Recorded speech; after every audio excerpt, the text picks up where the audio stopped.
বিশ্বের বৃহত্তম হালাল শোকেস হিসেবে পরিচিত মালয়েশিয়া আন্তর্জাতিক হালাল শোকেস ৪৫টি দেশের অংশগ্রহণে শুক্রবার পর্দা নামল এর ২০তম আসরের।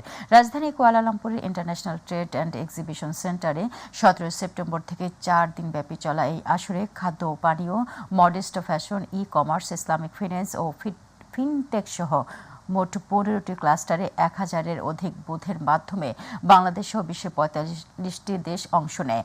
আসরের শেষ দিনে শুক্রবার পরিদর্শনকালে মালয়েশিয়ায় নিযুক্ত বাংলাদেশের হাই কমিশনার মোহাম্মদ শামীম আহসান সাংবাদিকদের সাথে কথা বলেন।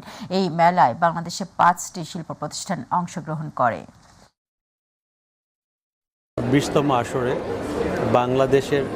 Bangladesh Malaysia chamber of commerce ইন্ডাস্ট্রির সার্বিক সহযোগিতা এবং বাংলাদেশ হাই কমিশনের সার্বিক সহযোগিতা বাংলাদেশ থেকে আমাদের ৫টির মতো কোম্পানি এখানে অ্যাটেন্ড করেছে।